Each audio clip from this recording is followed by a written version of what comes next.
Karibu tena, hii ni Dira ya Dunia kutoka idhaa ya Kiswahili ya BBC. Mimi ni Roncliffe Odit. Taarifa hii inayofuata hainihusu mimi sana. Nywele zangu ni nyeusi, hazina mvi. Lakini utafiti mpya umebaini kuwa kuota mvi kuna uhusiano mkubwa na jinsi mwili unavyojilinda dhidi ya saratani. Seli zinazotoa rangi ya nywele zikiharibika vibaya hujiua zenyewe ili kuzuia uwezekano wa kugeuka seli za saratani. Sasa mwandishi wa BBC Frank Mavura amezungumza na kijana Hilary Makata aliyeota mvi na ameanza kukuzungumzia dhana kuhusu kuota mvi na umuhimu wake.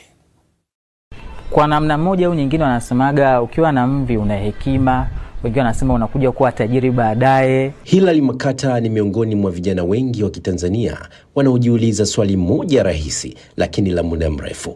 Kwa nini nywele zetu hasa vijana wadogo zinaota mvi? Je, hii inaashiria nini? Wazazi wangu walikuwa wananiambia tangia uko na miaka 15 uko form 2 wewe ulikuwa una mvi. Nikaa nachekwa, nimeshaikuonewa kwa sababu nilikuwa naitwa kijana mzee.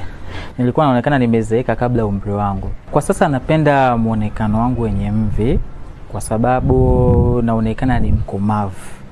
Hata wakati wa kazi wagonjwa wanapokujaga, napofanya kazi, wengi huwa unichagua mimi kwa sababu wananiona na experience kubwa na hekima kubwa katika kutibu. Mama yake aligeuka shujaa kwa kijana Hilary, kwani mkanganyiko aliokuwa nao huenda ungempa msongo wa mawazo. Wengine wanasema mvi za mapema ni mtu mwenye Mungu anamjalia ana busara na hekima, lakini pia zipo mvi za mapema kufuatana na kitu ambacho unakisoma. Maana unapotumia akili zaidi inawezekana ikasababisha pia mvi. Alafu pia zipo mvi zingine unaweza ukapata labda umepata stress, umepata kitu cha mshtuko cha nini kikasababisha pia ukana mvi za mapema. Mawazo ya wengi ni kuwa ukiwa na mvi basi wewe una hekima. Licha ya hiyo hekima, wana utulivu wa aina fulani hivi katika kuseti mambo yao katika kila jambo, lakini mwisho pia idadi ya watu wengi wenye mvi ni wasomi. Hata mimi hapa mheshimiwa ni msomi.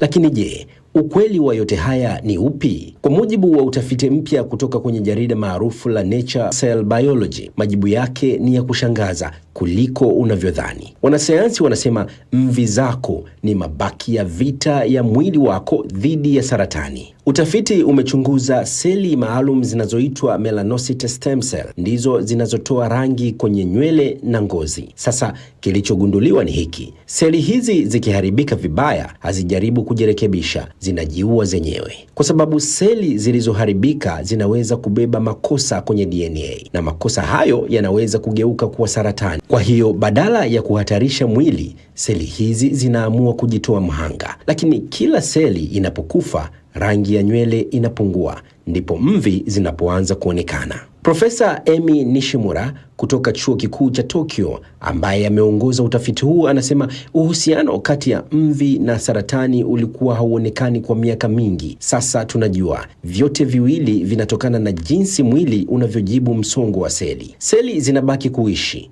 zinagawanyika, na hapo ndipo hatari ya saratani ya ngozi inapoanza kujijenga taratibu. Kwa hiyo kadri tunavyozeeka, kuongezeka kwa mvi na kuongezeka kwa uwezekano wa kupata saratani vinaweza kuwa pande mbili za sarafu moja. Kwa kifupi, mvi zako si tu ishara ya umri, ni ushahidi wa kimya kwamba mwili wako umepigana vita na umeshinda. Frank Mavura, BBC, Dar es Salaam. Taarifa nzuri hiyo sana kwa watu ambao nywele zao tayari zimeshaanza kuota mvi, kwamba kumbe inaweza kulinda kila kitu duniani kina faida. Mimi naitwa Roncliffe Odit. Kwa niaba ya wale wote waliofanikisha matangazo haya niseme asante sana. Kesho tena panapo majaliwa Mola tukutane papa hapa katika Dira ya Dunia. Uwe na usiku usiokuwa na usumbufu wa mbu.